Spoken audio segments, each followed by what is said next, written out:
Nggih. Wah, dalah menungso ora tatanan. Lah kok dadi kowe mapan nang Taman Negara Ngastina iki karepmu piye? Ajeng dadi manten. Lho.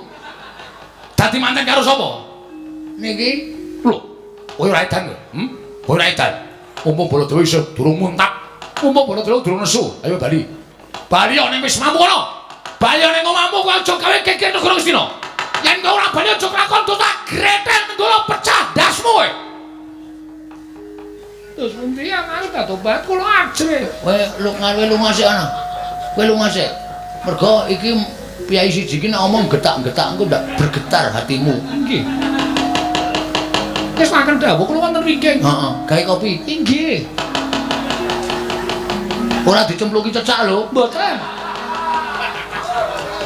Mau gawe ana cecake.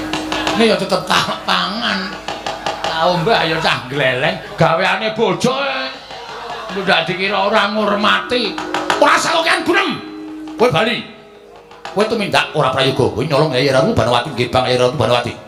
Kowe ngrang-ngrangke wong Astina. Kowe ngorek pasuruan Yayi Prabu Duryudana kok bakal lawas sithik. Ayo kowe bali yo. Ora bali aku metu karo kowe. Sik to, Mas. Aku ya dine wektu tak omong. Ora mengko mesti yo.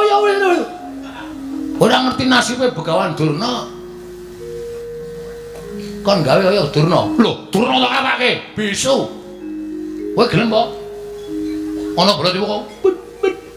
Bejah. Cici pitu. Mutar. Muni cici pitu tok ayo nek ana. Kula wis kebacut tresna karo Dewi Banawati ora iso kula kon lunga. Kula gelem lunga ning watanana sing iso nguncatke nyawane Bagong. Piye?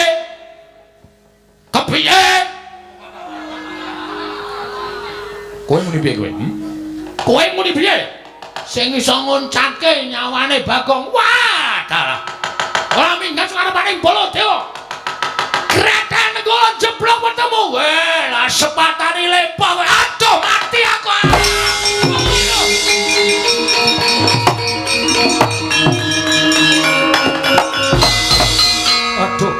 Waduh mati aku iki. Iki dayane kowe. Lah kok sikilku kaya ora ndek kekuatan mlumpruk, kaya ora ndek otot bebayu, ora ndek otot balung ora iso tak obahke iki piye, Bagong? Ah, wis. Goleki kursi roda ye. Kok jaitan kowe? Aku dibalekke. Balekke nang ndi lho nyilih rung rampung kok kon balekke. Mbok yo sing apik nek omong iki, Bagong aja edan. Bagong aja edan. Kowe iki salah, kowe iki kleru. Kowe aja tumindak kaya ngono kuwi. wis pokoke sapa wae sing meparangi karepe Bagong, rawe-rawe rantas malang-malang bakal tak putung. Aku ora mawas sapa wae.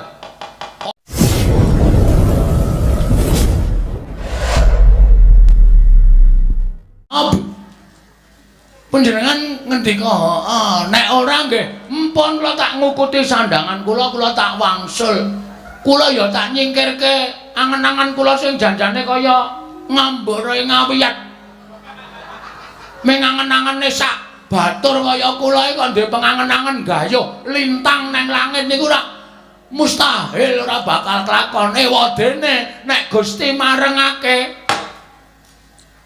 niku rejeki kula. Batobat ta, Bat? Kowe duwe angen-angen apa? Coba yen kowe gelem matur angen-angenmu apa, mengko tak padhake karo angen-angenku. Asik.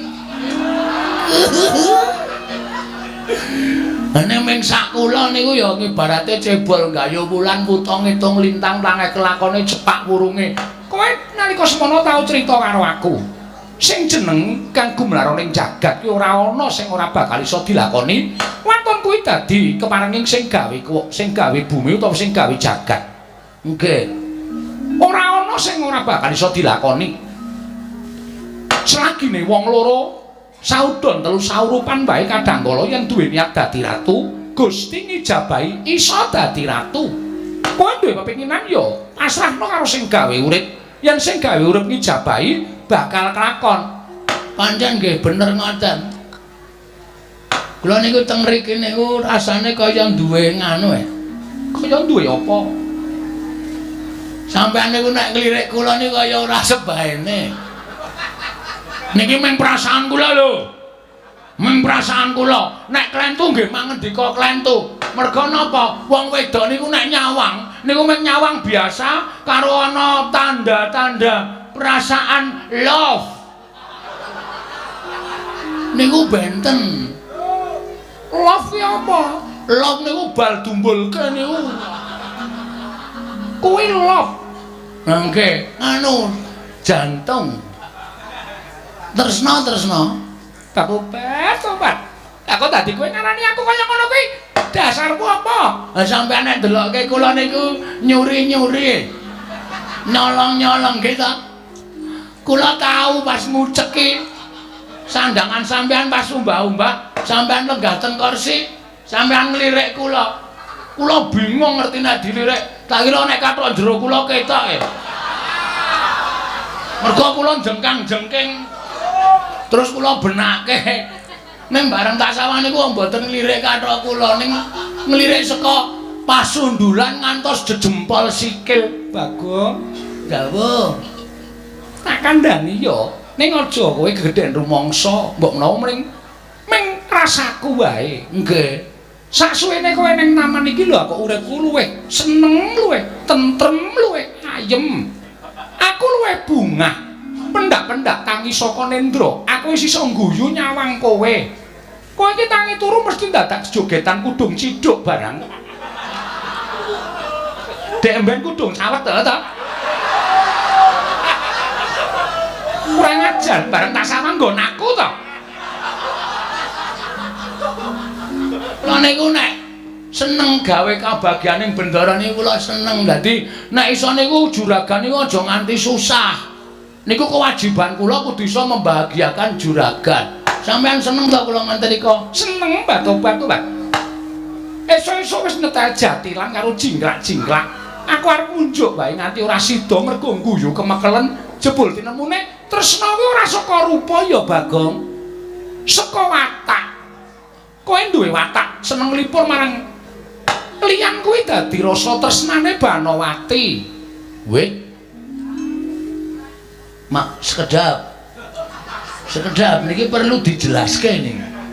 Tresna antaraning juragan Robatur apa tresna antaraning sampeyan iku piyai luhur karo kawula apa tresnane ati lan ati. Tegesan anu tegesipun tresnane antaraning ati panjenengan tresnane kula apa anane. Batu, Pak. Nomor 3. Nah. Nomor 3. Mbok sing cecah ngedeg-degi senengane. Tresna sing nomor 3. Tenane. Nganti klerak-kleru lek ngomong edian iki arep nemoni lakon apa ya aku. Waduh. Tenane. Iya, Bagong tenan. Yakin? Iya tenan. Wis pirang-pirang dina iki tak olah-alik jane aku ya ora percaya. Ning atase Banowati kok tresna karo Bagong ki dasare apa? Ning jebul tresna kuwi ora iso ditolak, tresna kuwi ora iso disingkirke. Tresna kuwi uruping jiwa sing suci paringane sing gawe jagat. Kinodrat Banowati tresna karo Bagong. Wis, aku wis bloko. Lha to, Pak? Isin aku. Wong wedok kok ngomongke dhisik.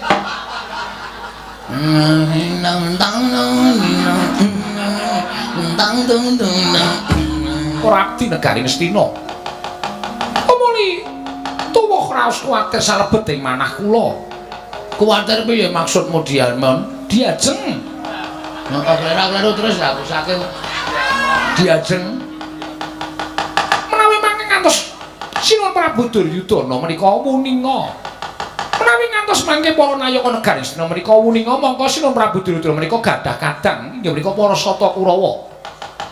Menawi ngantos mlebet wonten telenging taman kados pundi menika mangke kedadosanipun. Kowe iki tak pikir ora lahir batin. Mboten lahir batos kados pundi?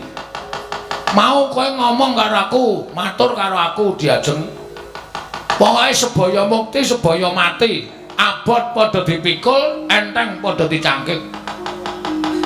Tegese ana masalah apa-apa iki diadepi wong loro. Aku saiki kowe pikirane kaya ngono, berarti omonganmu mau sore mau ora lahir batin. Tobat, kula menika lahir batos. Ana lahir baten nek wis pancen diniati ngene iki bebasan rawe-rawe tak rantas malang-malang diputung wong loro.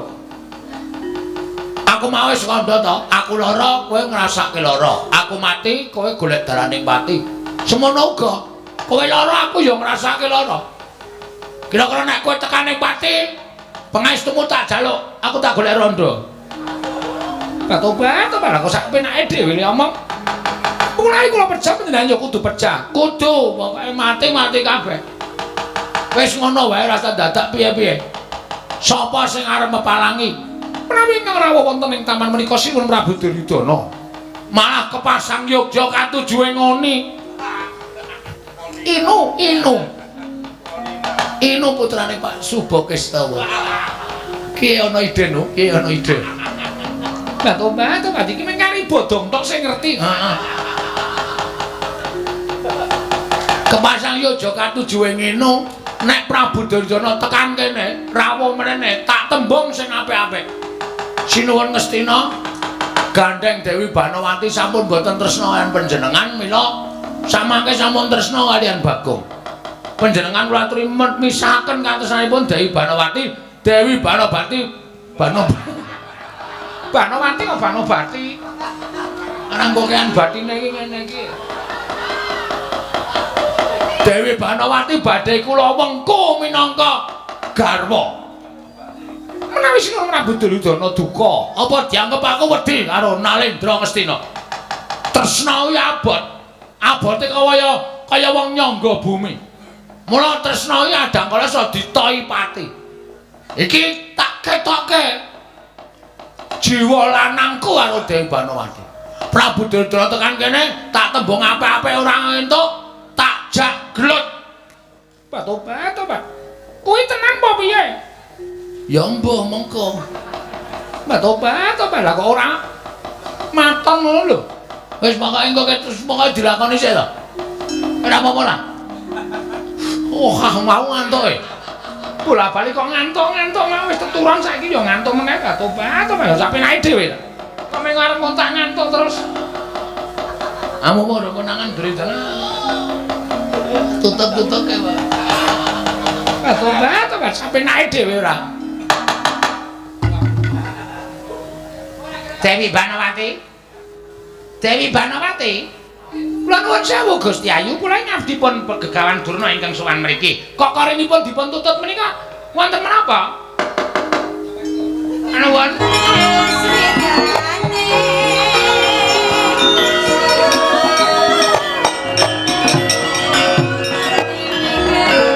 Durna panalang rumajaring ratri.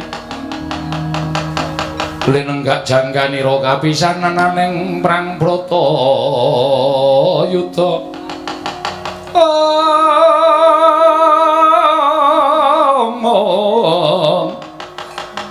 Mustaka kabuncang mungkuing wana.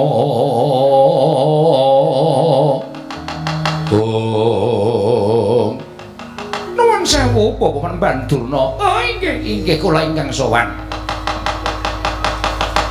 Rajan rawuhipun wonten ing taman sareng negari Ngastina. Inggih, wilujeng Gusti Ayu, wilujeng.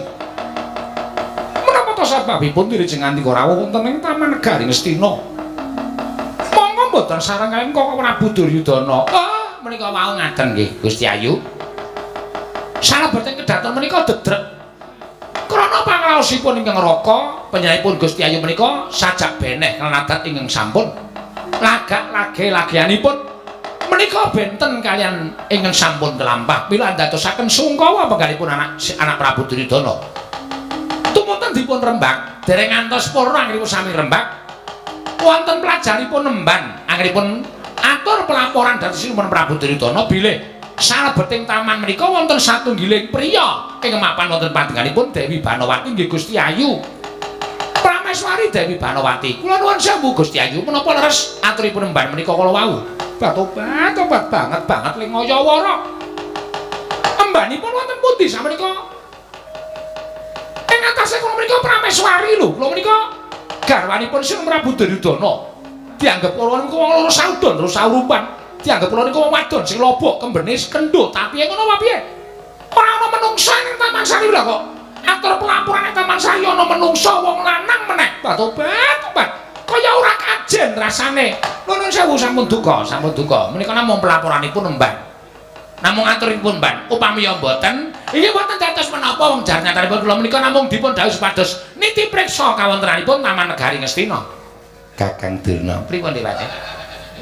Niki kok wonten tegesan teng mriki pirang-pirang. Pundi? Niki teng mburi kula. Merke napa? Werna-werna. Berarti apa-apa kalu niku. Rokok apa-apa doyan ketara. Filter napa kertek? Napa? Kretek. Wonten filter, wonten kretek, wonten lintingan. Wah, jan jokoh tenan. Cangkem apa jogangan? Apa-apa kok kalu. Iya, niki nek iso dadi bukti. Niki ta coba. Niki akeh banget teng mriki niki malah sajake niki wau mbok menawa bar dinggo jagongan Kakang Premban.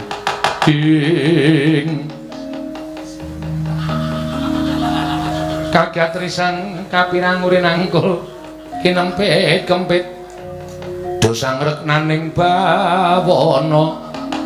Kula nuwun sewu Gusti Ayu. Wiwit nalika dinten menapa panjenengan menika ses? Tobat. Ingkang sesinten kula menika mboten ses lho.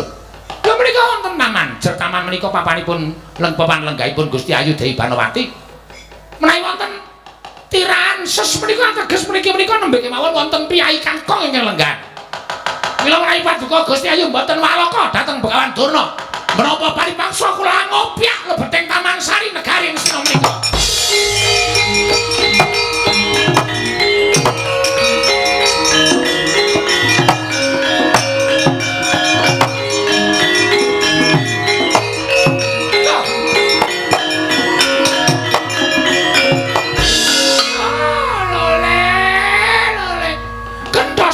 Gembal manyar-manyar duk neng dungkul wana dadi alas-alasati wana.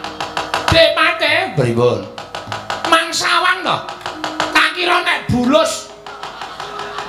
Lah kok jebul sing metungel saka lebeting Patenggan. Lho, menika mboten pangling. Lah keparat pancen nusa ra tatanan. Gusti Ayu menika rak Bagong to? Lah tobat inggih menika Bagong. Kamas kok medal. Angel ditokke yang metu dhewe. Nune nggih Penemban Durna, kula pun Bagong. Lho, Bagong kok nang kene? Nggih pun setengah sasi. Lho. Weh, nek ngono sing ngudut apa-apa kalu iki. Bagong kuwi. Tobat, sesuk meniki ya dimeneki asbak ora dibuang sak penake dhewe. Wong sing nyapu ya aku. Nah urung sing ngresiki ya aku to. Inggih, nek ayo dicecek ning nggon asbak kok dibuang sak nggon-nggon balber. Marai konangan lho coba. Le Bagong kowe iki ngapa? Nang kene kowe iki ngapa? Nggih nyuwun ngapunten arang ya. Kula menika niatipun kepengin resik taman kadileng-leng Taman Sari Negari Ngastina.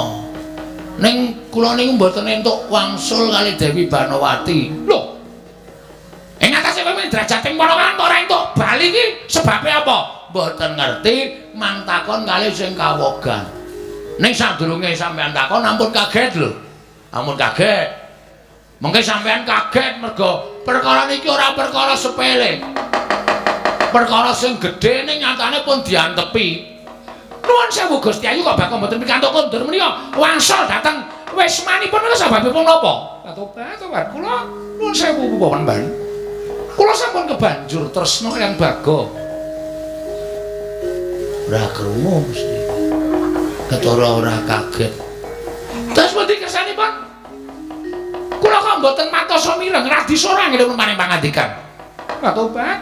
Kula menika sampun kebacut tresna kaliyan Bagong. Lho, lah ngandel ora. Piye Kakang Durna? Sampeyan mboten krungu? Mboten. Gusti Ayu Dewi Banowati kok ngendikake nek tresna karo Bagong. Iya, Bagong mesti meguru kowe. Kowe mesti nggawa dukun kowe ya. Kowe mengkong kaya ngono kok nganti ditresnani dening Sin Gusti Ayu Banowati iki mesti kowe nggawa guna-guna.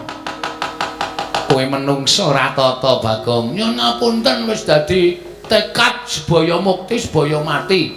Panjenengan menika garwanipun anak Prabu Duryudana. Lah tobat kula ngertos menawi kula menika garwanipun Sinten Prabu Ngastina. Nek digampang-gampangno nek ora tresna piye coba? Apa tresna kok dipaksa? Wong bebrayang dadi siji nek ora tresna salah siji ya wis. Monggo nyatanipun sasampunipun Bagong mapan mutring papan mriki-mriki kula nuwun sewu kula tresna kaliyan Bagong. Maaf ya, Dur. Bos. Ayo nuwun sewu karang arep ala dikaya ngapa ki nek wong kewahyon. Lho, putri cantik jelita kaya ngene wae kemintil-kintil karo Bagong. Ngono. Apa? Kemintil-kintil. Maksudnya apa ya jenenge kuwi? Templek karo aku lah. Nek carane Dara iki templek. Mula wis ora usah dadak piye-piye. Sampeyan saiki bali, nek perlu Sinten Prabu Duryudana mangaturi priksa. Nek teng mriki pun wonten maling sing iso ngewat marang Dewi Banawati, sing bakal mulyake Dewi Banawati. Ora lole-lole. Iki serius. Loh, nek kowe dadi maling nang negara Astina, aku wajib nyekel karo kowe. Aku wajib bondo tanganmu ngrincung sing maleboke pakunjaran. Yen perlu kowe nampa pasiksan, mergo kowe wani ngewat marang Putri Nalendra, garwane Nalendra Ngastina. Bagong kowe dibondo bakal dihukum picis ana ing alun-alun negara Ngastina. Kamas. Batu-batu boyo jumeneng wani ngono lho. Ngayomi karo Piai Putri kok ming begogok kaya ngono kuwi lho. Kasatriyane nendi? Kewane nendi coba? Boyo jumeneng wani. Jojo muntap lirik netap duka yayasinipe. Lah ngono lho. Netra kocak mundar andir. Lho bathukku gatel kukurke inggih. Lole aku gelem ngukurke tenan to Dik Patih. Tulung bathukku gatel. Mangkukur dhewe. Piye orang gleleng? Iki bukti bahwa cinta kita sudah menyatu. Katresnane awake dhewe wis dadi siji. Tresna sudah menjadi satu, tidak mungkin untuk dipisahkan lagi.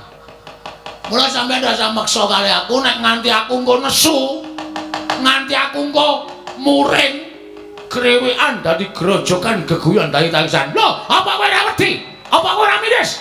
Yen aku nggawa para sata Kurawa. Mula kowe pasrah bongkokan karo aku, Bagong. Tak bondo tambah krincung sikilmu.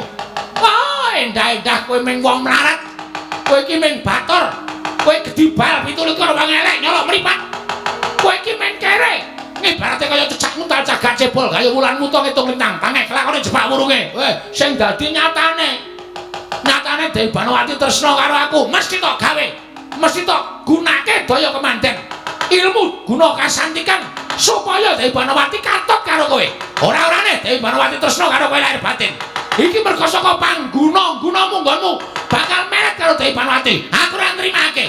Kowe mung wong kere karo nggaup karo prameswari ora bakal lakon. Kowe mung wong gedibal karo ndaup karo prameswari ora lakon. Wah, jan omongane nganti kaya kaset sembadani bisu kowe mandi ucape Bagong.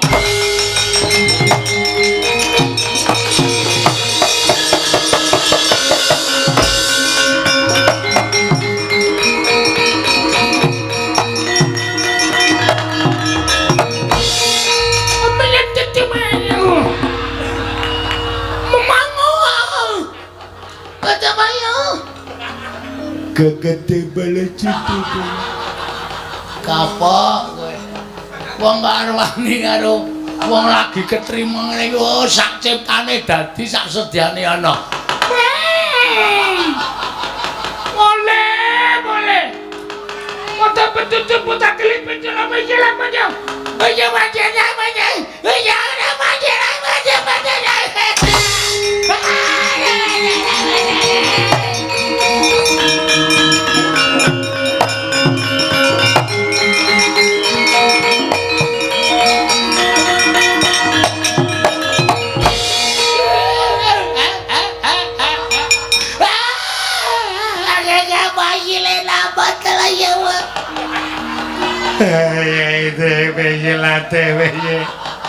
Tobat, Kang Mas menika ginakaken menapa lho kok iso kadri kaya ngono? Piye, apik to?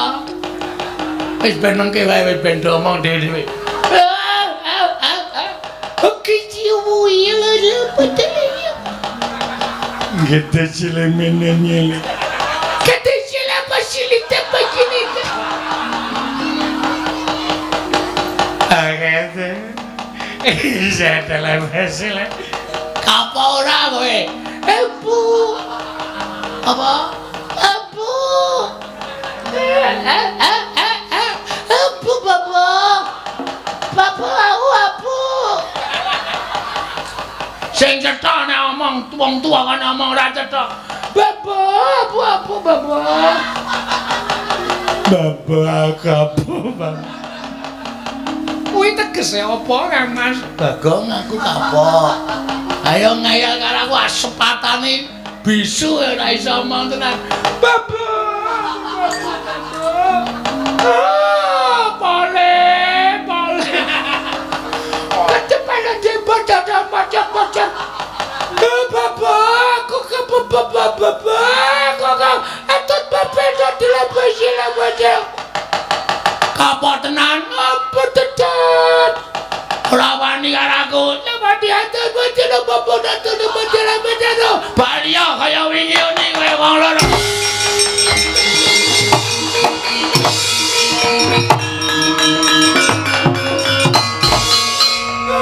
Bagong aku. Demane? Pripun? Wis mari. Nggih, mayu mawon demane.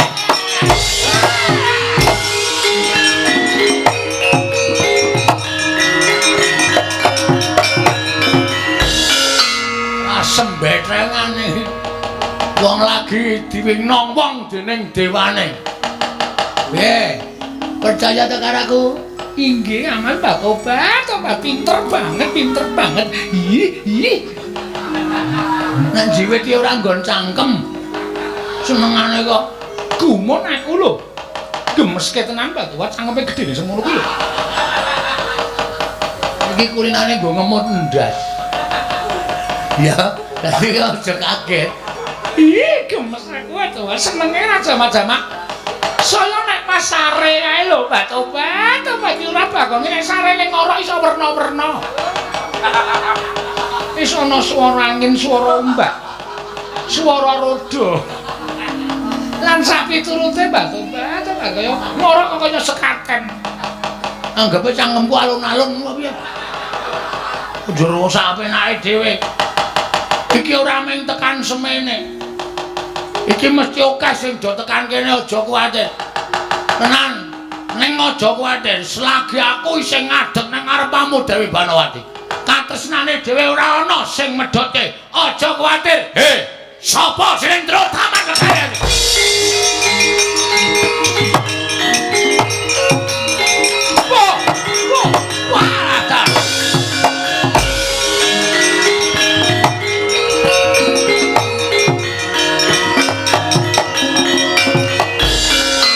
Kosek. Lah iki Bagong lho iki. Nggih. Walah dalah menungso ora tatanan. Lah kok dadi kowe mapan nang Taman Negara Ngastina iki karepmu piye? Ajeng dadi manten. Lho. Dadi manten karo sapa? Niki. Lho. Kowe ora edan lho. Kowe ora edan. Umpama Baladewa isih durung muntak. Umpama Baladewa durung nesu. Ayo bali. Bali ning wis mampu kono. Bali ning omahmu kowe aja gawe geger Negara Ngastina. Yen kowe ora bali aja lakon tak greten nggolo pecah dasmu kowe. Terus pundi amal ta Tobat kula ajre. Kowe ngarepe lunga sik ana. Kowe lunga sik. Mergo iki piyai siji iki nek omong getak-getak engko ndak bergetar hatimu. Nggih. Wis makan dawuh kula wonten wingking. Heeh, gawe kopi. Nggih. Ora dicempluki cecak lho. Mboten. Mau gawe ana cecake. Ini ya tetep pangan. Tau mbak ya cah gleleng, gaweane bojo. Ndak dikira ora ngurmati. Ora sakokean gunem. Kowe bali. Kowe tumindak ora prayoga. Kowe nyolong Nyai Ratu Banawati nggih Bang Nyai Ratu Banawati. Kowe mirang-mirangke wong Astina. Kowe ngorek pasurane Prabu Duryudana ora bakal lawas sithik. Ayo kowe bali yo. Ora bali aku metu karo kowe. Sik to, Mas. Aku ya dina wektu tak omong. Ora mengko ya. Ora ngerti nasibe Begawan Durna. Kon gawe kaya Durna. Lho, Durna tak apake? Bisu. Kowe gelem apa? Ana berarti kok. Bocah. Cici pitu. Mutar. Muni cici pitu tok ayo nek ana. Kula wis kebacut tresna karo Dewi Banowati ora iso kula kon lunga. Kula gelem lunga ning watanana sing iso nguncatke nyawane Bagong. Piye? Kepiye? Kowe muni piye kowe? Kowe muni piye? Sing iso nguncatke nyawane Bagong. Wah, dalah. Ora minggat ngarepaning Baladewa. Kreten kula jeblok ketemu. Weh, lah sepatane lepah. Aduh, mati aku.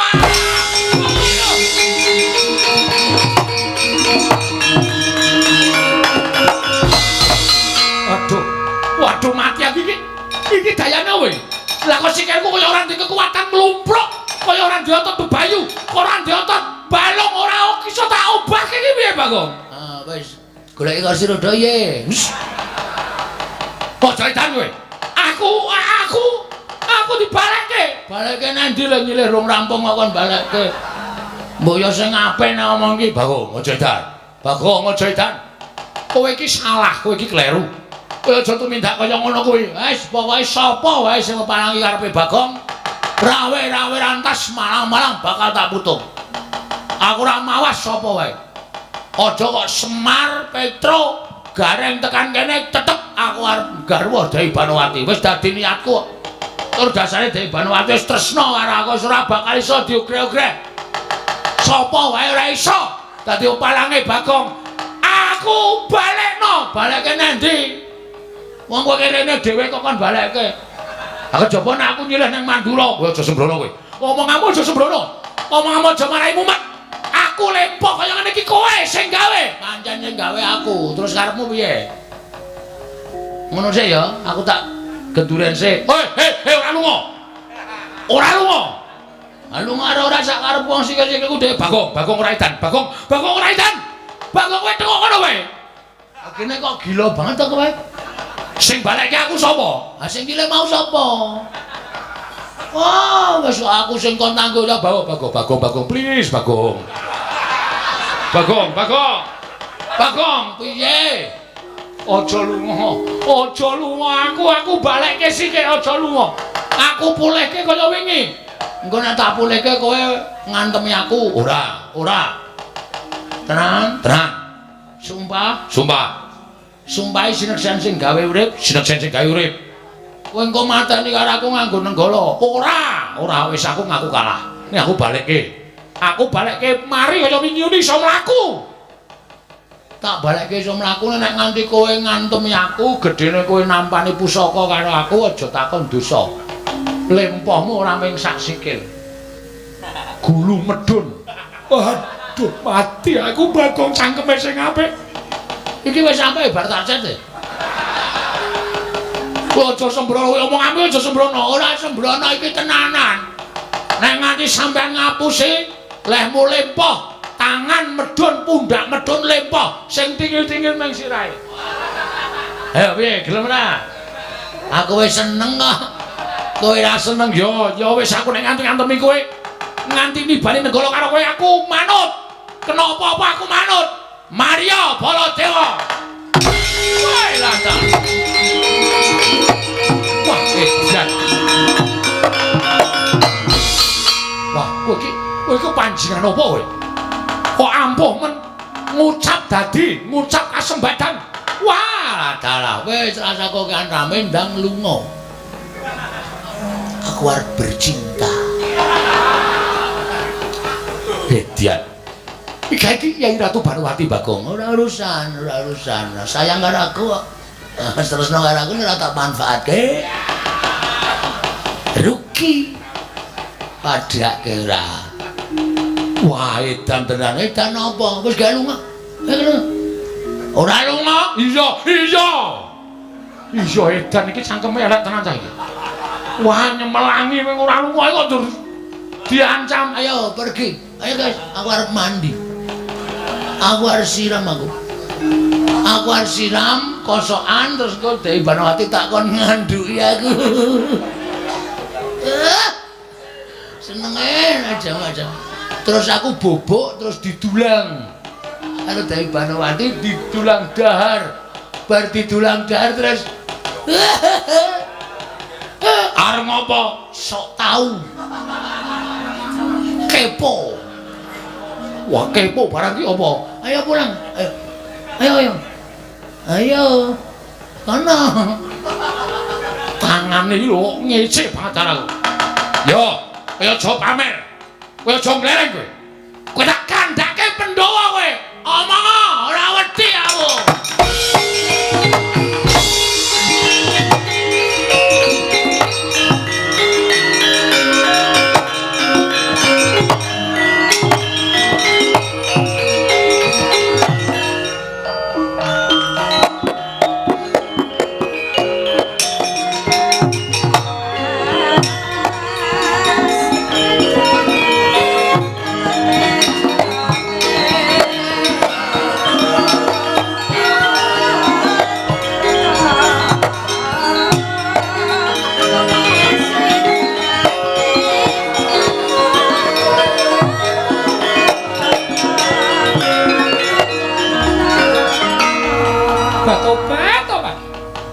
Mboten graita babar pisan bilih panjenenganipun Kang Mas Bagong saged ngrampungi perkawis. Kula menika gumun lho. Panjenengan kok lakon-lakon saged kados mekaten menika dayanipun menapa? Aku dhewe ya ora ngerti ning sing penting lah. Berarti iki wis iso dibedhek. Nek pancen perjodohanmu karo aku kuwi pancen wis diayomi karo sing gawe urip ketitik. Sak ucapku mandi, sak ucapku kasembadan. Wis Banawati. Mula kang saka kuwi kok ora kowe ora bakal pikir ringa-ringa. Inggih. Ya, inggih. Aku saya sumuk Inggih kersanipun godhog wedang. Badhe kangge menapa? Siram batu-batu, Pak. Ngestina menika sampun wonten toya ingkang mabenter. Kari ngecurke? Inggih. Asik. Nek aku dempenge kepanasan iki. Pol tak panaske tak nggo gluduk sirah nglothok ndasku.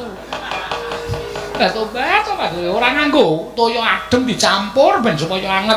Ayo cah desa.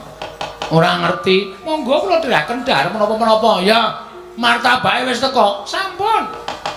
Ya dhahar bebarengan karo ngrungok-ngrungokke apa. Santai, pokoke engko lelakon selanjutnya mung kari nglakoni. Pokoke ora usah kuwatir kowe karo aku tetep siap. Inggih, ngestaken dawuh. Ya, mlebu mburi. Monggo kula dherekaken. Ayo gandeng. Nggih.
Sinowati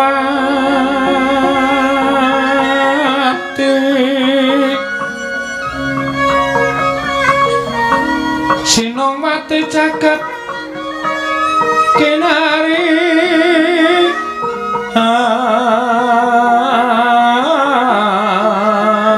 among mbak lumembak ombak ing samudra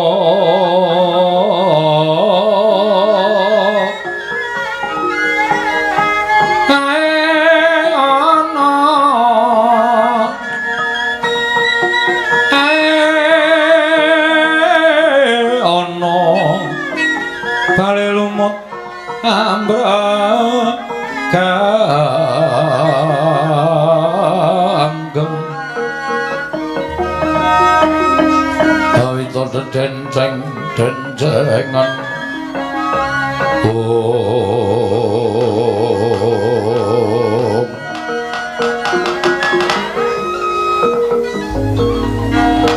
Koko Prabu ngaturaken panuwun ingkang tanpa pepindhan dene paduka sampun kepareng tedhak wonten Praja Ngamarta. Yayi.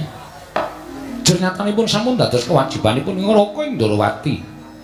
Mila tinimbalan sak wanci-wanci wontenipun namung sendika ndederek lan boten badhe madal dhateng dawuhipun kadang kula Ngamarta.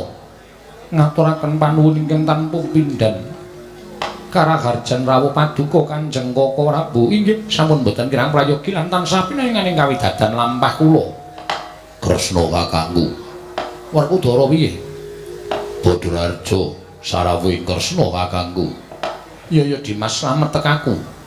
Ora ana lan swiji apa Yayi? Basaku atura. Tak tampa Werkudara. Koko Prabu. Nadyan kula ngaturaken sembah pangabekti kula kunjuk. Yayi Arjuna tak tampa. Pangestunipun Kakang Tampanana kula pundi jimat paripe dayanana ing kasantosan. Koko Prabu sembah bekti kula kunjuk. Koko Prabu sembah bekti kula kunjuk. Iya kembar. Ndak tampa pangestunipun Kakang Tampanana kula pundi jimat paripe dayanana ing kasantosan. Niki kula pundi jimat paripe dayanana ing kasantosan Koko Prabu. Yayi. Sasampunipun ingkang Raka sowan tuwin para kadang sampun kepareng manembromo dhateng sowanipun ing Ngraka Indrawati. Kepareng kula badhe nyuwun dawuh. Wonten menapa dene Paduka Yai Prabu Amiji dhateng sowanipun ing Ngraka Indrawata. Menawi kepareng kawedhane ingkang kathah tumunten kababarna Yai Samyaji. Koko Prabu estining manah krana sampun sawetawis lama kula mboten panggihan ngran paduka Kanjeng Koko Prabu ananging batos ingkang tan bangkit pinambeng daya-daya saged panggihan ngran paduka Kanjeng Koko Prabu dene sasampunipun kepareng rawuh wonten Praja Ngamarta babar pisan kula badhe nyara widhekaken dhateng lampahan ingkang sampun kula lampahi. Lampahan menapa Yai? Watara pinten dinten ingkang kepengker mboten kula etang krana tumrap ingkang rayi Ngamarta lelampahan menika estunipun badhe kula supekaken nanging nyatanipun malah tansah gumana musik wonten manahipun ingkang rayi anggen kula lampah pasumpenan mundhen ingkang kababar kawursita madyaning pasumpenan mboten ngembet dhateng kadang-kadang kula para Pandhawa miwah garwa putra namung katon inggih menika Panakawaning Ngamarta inggih menika pun Bagong Koko Prabu kados gumuya latah-latah sarta anite baita lelayaran wonten ing satengahing benawi dumadakan boten ngertos sangkan paranipun teka wonten toya ingkang anyapu dhateng lampahing Palwa wekasan Bagong Kendhang Kapracondhan Kuntal Kaprapal sedaya para kadang Kakang Semar Nalagaring menapa dene Petra malah sajaipun boten mailu dhateng kawontenanipun Bagong menika kala wau. Estunipun boten badhe kula manah nanging gandeng saya dangu musik wonten salebeting manahipun ingkang rayi Ngamarta. Koko Prabu pasumpernan ingkang mekaten menika kala wau werdinipun menapa? kepareng paduka Kanjeng Koko Prabu Amedarna dhateng ing raying Puntadewa Koko Prabu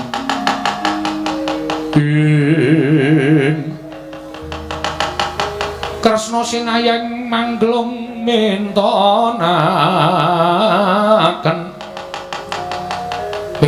Dewi Kramanira kang kumitiran ing asta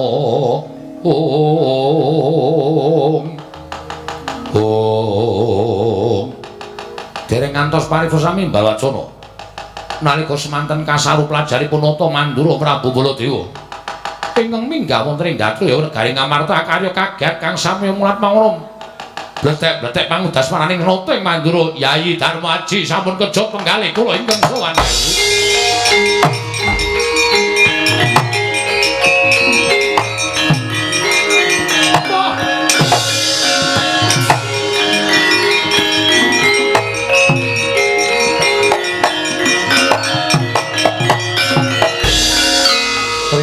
Dewa Narpati Duwe Nareswara Kresna kalangkung tresnanira marang Diapanon Jinawi wonten satunggiling priya ingkang wantun anggebang dhateng prameswaring Astina inggih menika Penyayi Ratu Banowati saranalika ingkang raka tilik utawi nitipriksa dhateng taman negaring Astina kados menapa kagiat ing manah kula sareng kula pinanggih kaliyan tiyang jaler ing mapan wonten ing taman mboten sanes kejawi namung abdi Ngamarta Bagong ingkang wantun anggebang Yayi Ratu Banowati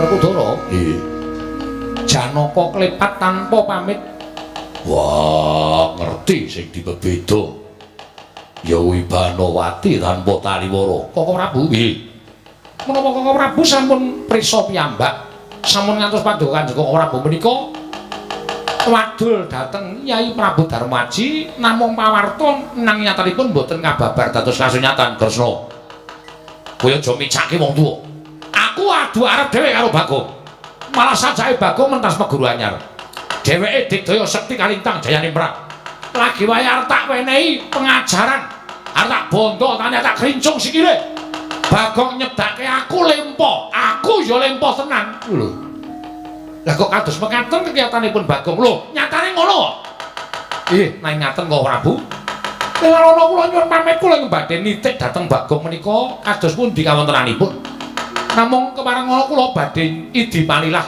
mbujung dhateng Arjuna mangke mindak Janaka menika tumindak ingkang kirang prayogi inggih menawi Bagong saestu nanging menawi nuwun sewu menika wau saes Bagong lak kriwikan dadi grojokan geguyon dadi tangisan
sinayeng manglung mintonaken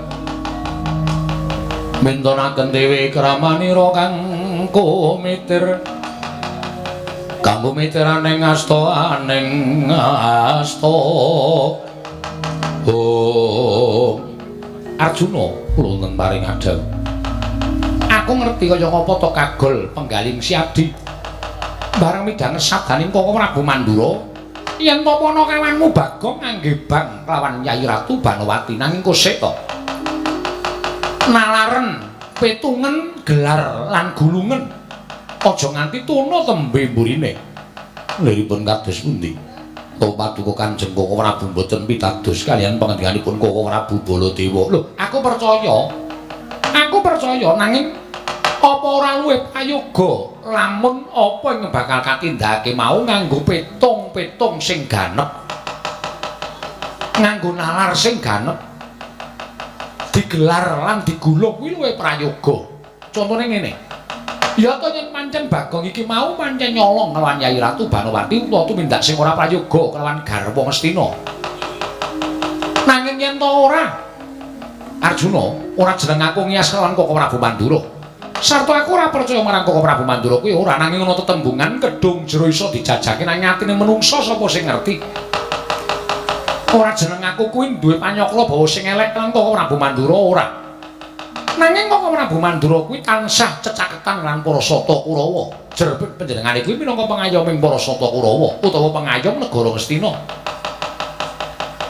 yen nganti kowe engko mung dibenthik-benthik karo para Panakawan lamar kowe dhewe sing tuna nggih kasinggihan mekaten mula kena kowe nitik ning Karang Kadempel titiken titi preksanen Karang Kadempel yen pancen mengko ning kono kuwi eneng Bagong takonana sing apik takonana sing becik apa Bagong tumindak kaya ngono nanging yen to ora ana cetha lamun Bagong lunga saka bale wismane mapan negara Ngastina Ngastina jujuken ngestaken dawuh ning luwih dhisik nitik ning Karang Kadempel Koko Prabu matur nuwun paduka Kanjeng Koko Prabu sampun ngemutaken dhateng kula mangkat to ora sak kemrungsung ora ana kelangan Nyai Ratu Banowati ora wis ora sak kemrungsung nggih ngestaken dawuh nek ming didumuk rak ya lumrah ning sing dumuk rak ya wing abdimu dhewe Bagong dudu wong liya ora apa-apa inggih ngestaken dawuh nanging Bagong menika cok sembrono cok tembung kok nganggo cok iki ngewangi bojoku masak rekane ngrajang lombok ya keperang drijine kena lading rekane mlathoki kayu ya keneng jempolku wah jan kok kaya wong kok kelara-lara ta aku rekane ngewangi anakku kembulan mangan ya entek wah awi jenenge ora kesonjombaya pancen kowe iki bladhok nggone anake barang dipangan embung aku rasane kaya wis memeng ae lho mau aku dampiri gareng dijak gara-gara mau jane aku arep izin gara-gara kok izin ki ora entuk kewajiban kok izin wis rasa to gagas to wis nek ngono kowe rasah nendi nek upama iki aku sowan ning Ngamarta kowe ning omah wae nek atimu ora jenjem atimu ora kepenakno Bagong miat ning Karanggiwan agar pandang moncar tinon ler kekonang surem sorotetan padang kasolan pacaring purnameng gekono dasari mongso katiga katrenjo praptaning Raden Arjuna kaya kaget sangyaning para Panakawan wae semaring ngoten prayatna semorires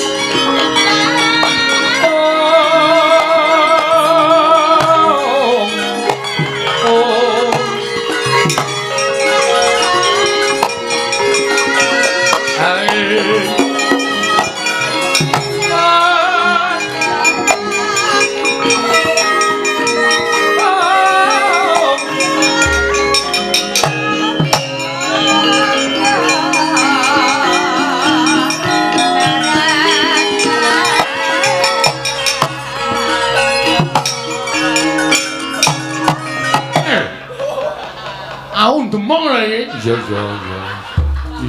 aja kuwatir. Semari waton lekop.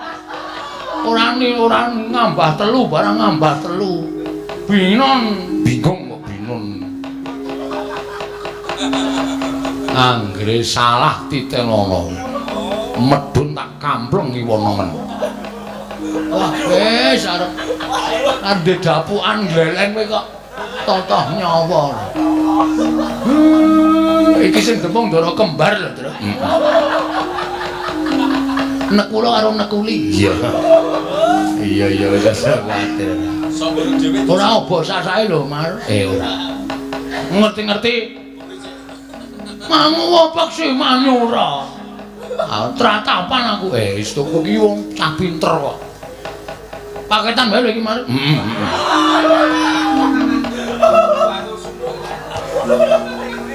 Kakang Semar. Wilujeng den rawuhipun. Iya. Nering sambikala.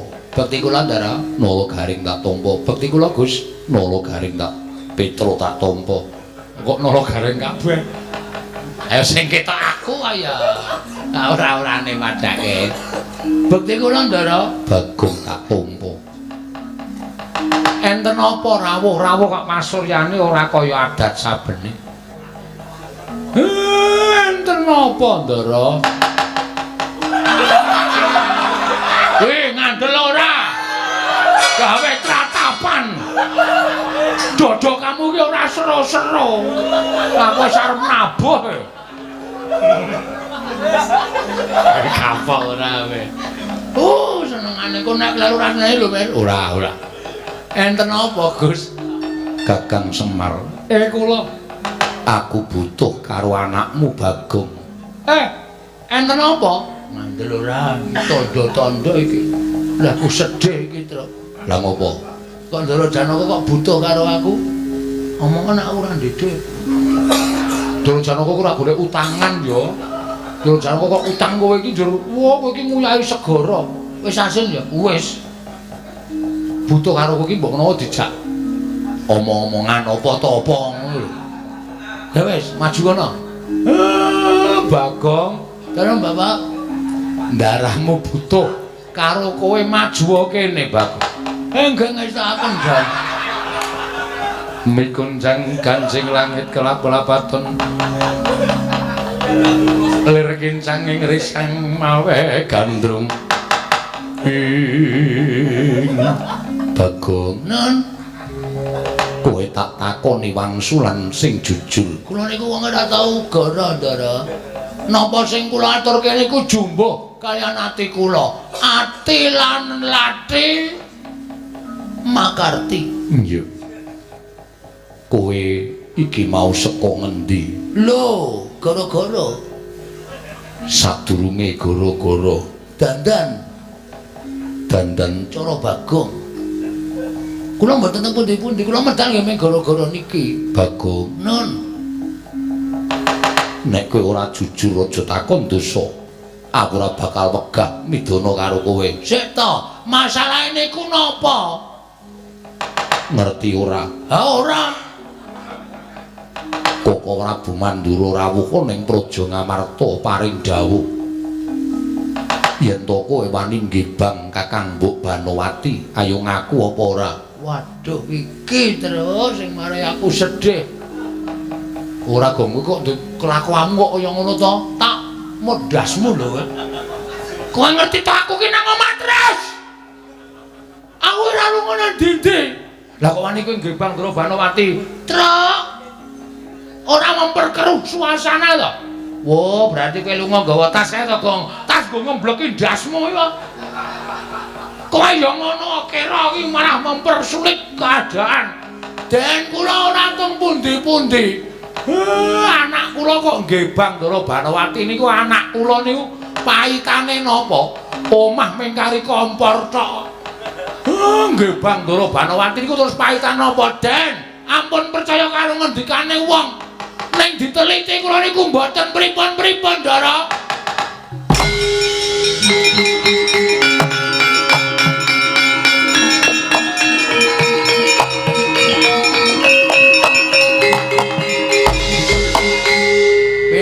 kurang seru kok kowe. Oke.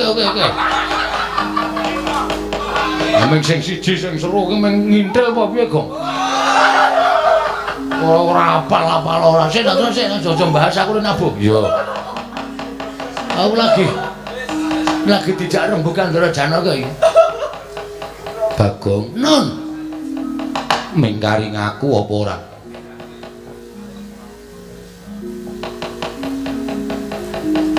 Mingkaring aku apa ora? Estu kula mboten pripun-pripun, Ndara. Yakin sumpah. Nek nganti kula niku ngapusi kali Ndara, lah mbok kula manut dinapak. Malah dolanan drei. Iki pusaka aja sapenake dhewe. Nek kowe ora ngaku tak longgo warung madukmu jebol. Truk, ajajake ning warung. Wo. Kowe krungu apa? Tak longgo warung wadukmu.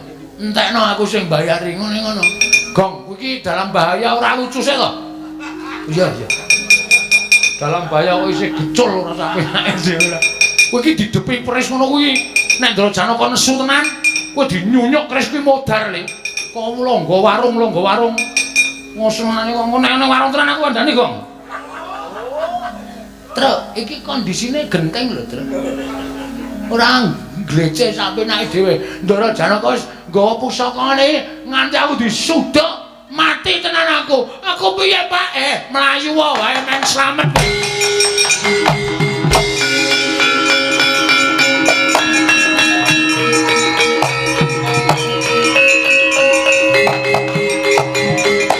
Ono kawan malah mlayu ora wani mangsulan karo Janaka. Cetha mbok singetake gedhamu ingkang murang tata Bagong.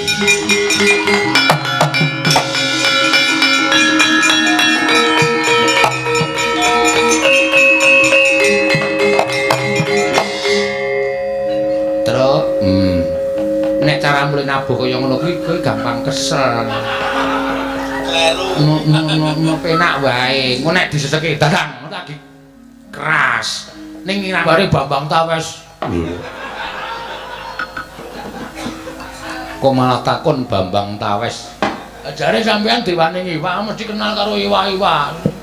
Joko Menjari iki sesuk bakal dadi korban Joko Menjari iki. Karo Agus Lele. Bagong wonten dawuh ngertiya.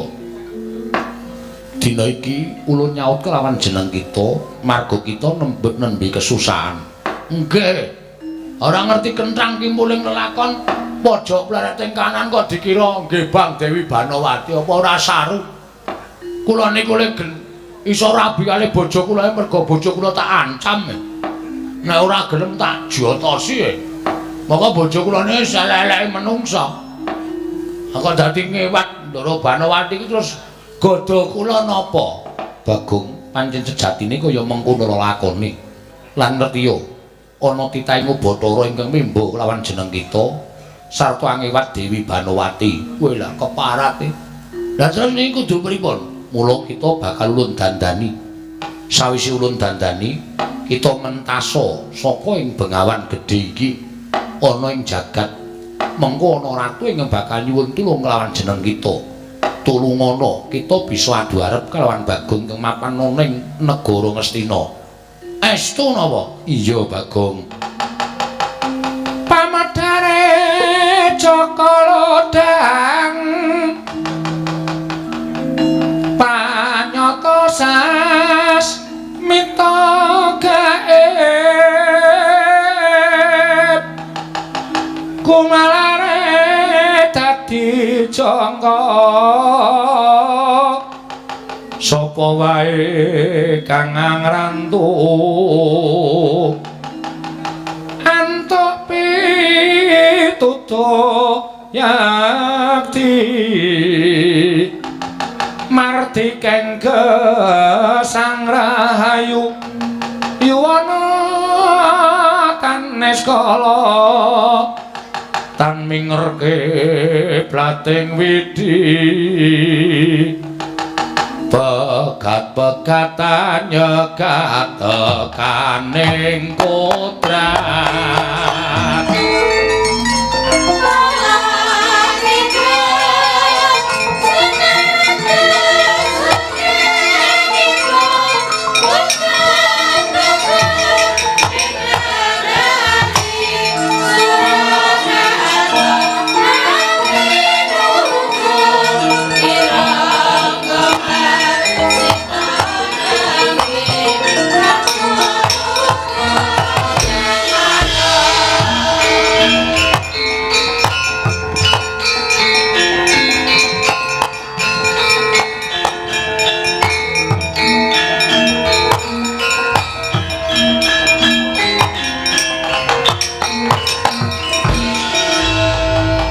kincang kancing langit kelap-lapaten lir kincang ing risang mawe gandrung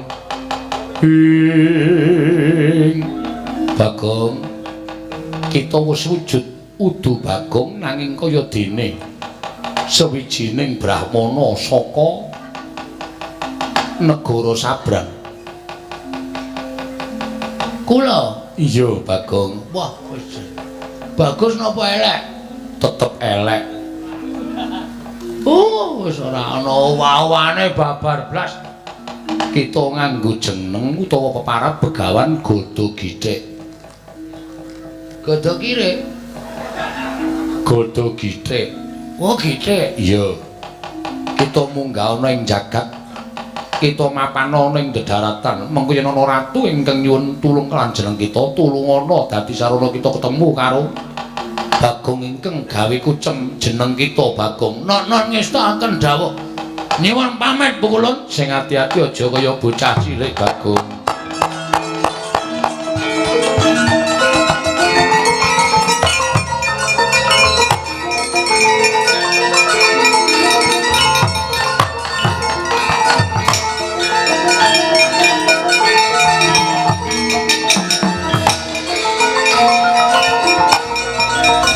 Oyak-oyak mau Janaka.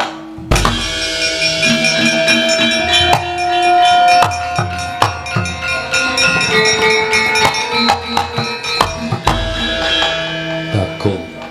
Ana dawuh ngapa Raden Janaka? Ora pati nduga mono. Menungso kang kaya kowe. Kowe wani bingung atine Janaka. Luwih-luwih kowe wani ngrujit marang atiku. Apa kowe ora weruh? Yen to Kakang Mbok Banowati kuwi tetimbangane Janaka tata lair garwaning Koko Prabu Duryudana nanging batin Yai Ratu Banowati ku Kakang Mbok Ratu Banowati tetimbang aku. Kowe sik apa Banowati iki bakul wong mbok timbangan barang iki? Iki Prameswari tur wis sebaya mukti sebaya mati karo aku.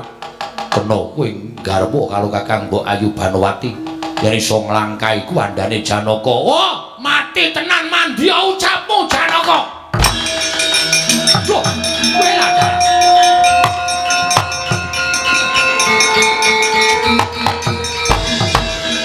Ya jagat Dewa Bathara, jagat pangestu ngoro. Lah kok Bagong kaya ngono kadidayane. Ora pati nduga mono. Sak kecap bae lah kon jalari adiku kaya ngene. Iya, iya kowe Bagong.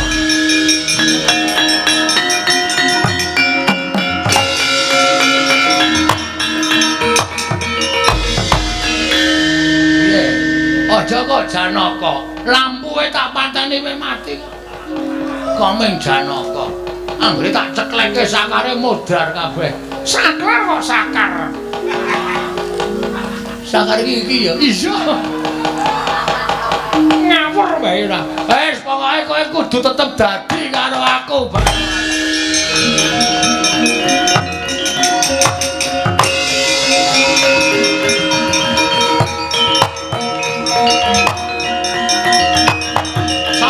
Lima barang lima.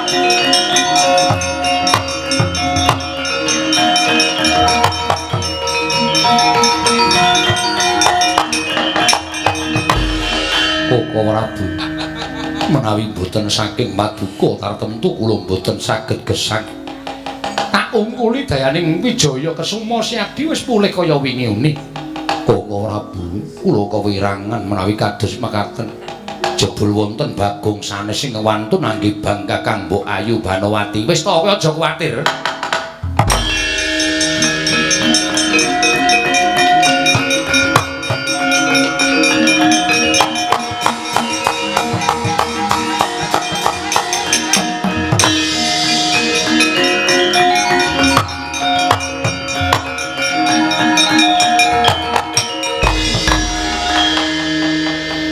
Iki sapa?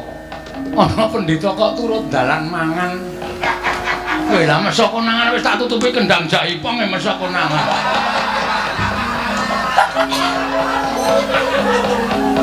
Pendhita kok turut dalan gayemi wae. Ayo nggo kesehatan di sini. Iki sapa? Pendhita Klyang Kabur kangenan. mendung kebaratan ing ngendi tibane yen kono papan dinaku aku begawan godho githik. Wah. Godho githik. Kowe sapa Prabu Kresna? Wiladar. Wis ngerti. Oh wis, kowe terkenal kowe iki. Kok sing ngejak selfie ya? Hedan. Pendhita kok lucune kaya ngene iki apa mbiyen tilas dagelan apa ya? Wis ceneningan ora. Ngawur wae. Janaka ana pendhita apik iki lho. Dipun tumbaske mawon lho ora. Ora janakane ya atos ngono. Ana pendhita kan dituku. Anggep ora Raden Janaka ora sak penake dhewe Raden Janaka. Rasa do kesusu tak gawene suwe menentek sik. Rasa do heeh. Apa bukan godhog iki? Ora apa-apa Prabu Kresna. Sampeyan rene wigati Kang Pranyata arep ngopo? Aku arep nyuwun tulung. Nyuwun tulung karo sapa? Karo sampeyan. Sebabe aku duwe mungsuh kang kowe ora jamak-jamak nek kowe iso mateni. Kowe njaluk apa wae tak wenehi. Njaluk apa? Nembunga tak paringi wis to. Yakin? Iya. Nan, iya. Aku dipijeti. Lho. Njaluk kok sak penake dhewe. Ora kena. Kowe njaluk brana picis, njaluk apa tak paringi. Aku ora njaluk apa-apa. Aku nglakoni tapa ngrame. Kowe ngerti dhewe to? Aku nggo sempritan. Gawa tuwek-tuwek iki supaya ning dalan ketok rame banget aku nglakoni tapa ngrame. Wis piye? Kersane piye? Ana Bagong Ngewat. Dewi Banowati, Bagong sing ning Ngastina kae manten ana. Bagong ning Ngastina ene to? Ana. Setan alas temenanan.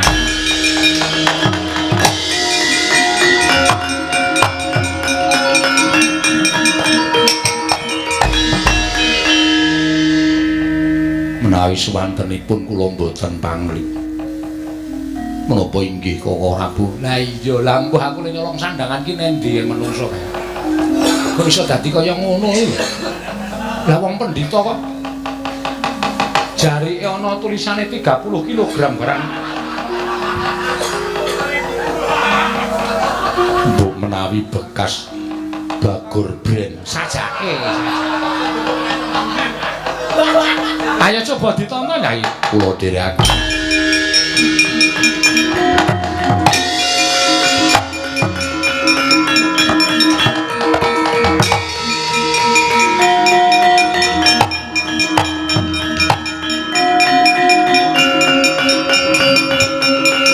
Udus.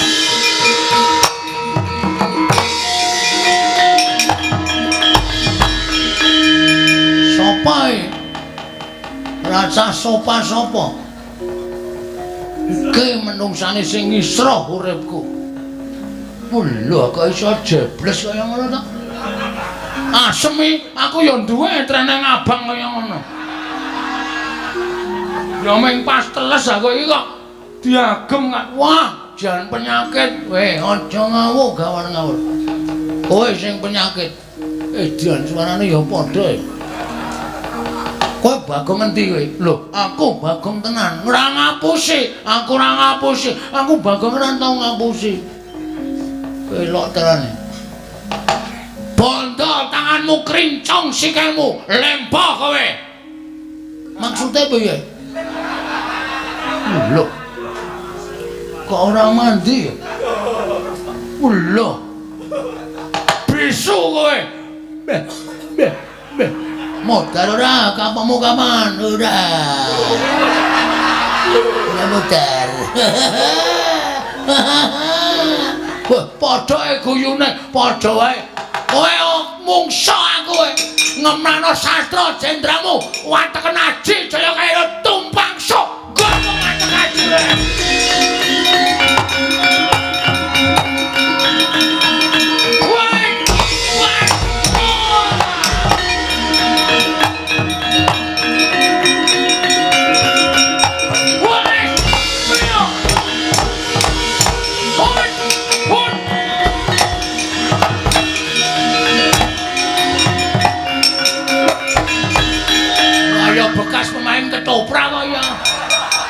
iso salto mundur bareng.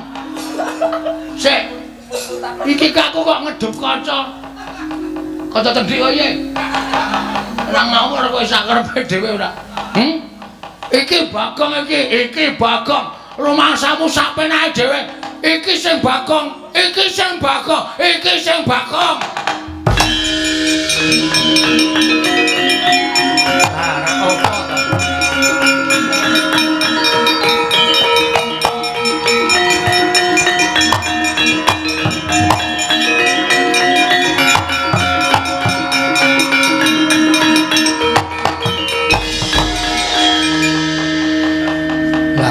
Apa to? Bagong? Nun. Weh, loro kabeh Janaka. Muni nun kabeh. Wonten dawuh sinuwun, wonten dawuh sinuwun. Lho. Suarane wae padha. Ponokawan Bagong. Nun. Koko Prabu. Sampun dipun pejahi mangke menawi gara-gara Bagongipun kalih malah sae. Aneh-aneh ya. Kowe iki mungsuh kowe. Kok tak iya ora. Piye ngene iki larek ngrampungi piye coba? Lah kowe iki iso ora mateni mungsuhmu Bagong? Mboten. Sing nganggo training ae sing nyolong Banowati. Sing iki ketoke Bagong sing tenan. Ampun ngawur sinuwun. Kula ingkang saestu niki wau kula dipaksa kon ganti training. Wo neng ngono sing palsu sing mburi Kresna ora ngawuk gawar ngawur iki lho dimanke iki ngisor rongonan dengan iki asli apa ora coba jawilen lho gogro kono kok oh ya upil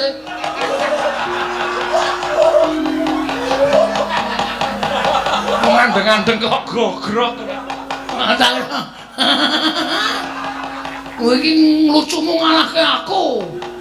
Aku lagi arep muni ngono malah tok disiki. Kakang Semar, Kakang Badranaya.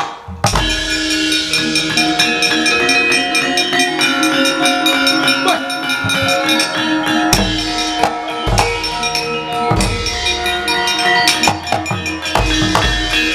Ngandel ora. Kula wis iso nitik. Titikane piye Kakang sing wantun males ngampleng niku mung anak kula Bagong sing tenang. Nek liyane Semara iso. Lah iki ketok sik ngarep niki ndara sing ora sak tenane idone mati. Wah, ngono. Wah.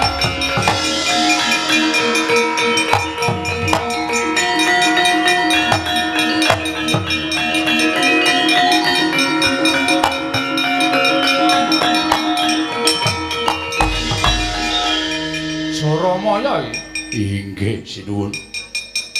Perjineman Dandang Mangure lha kok dadi kowe dadi Bagong.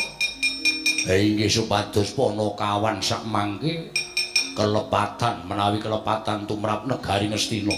Ponokawan baritipun jangka pejahipun dening Kurawa. Menawi Ponokawan sampun pejah dados panganing baju barat. Lah rak apa to?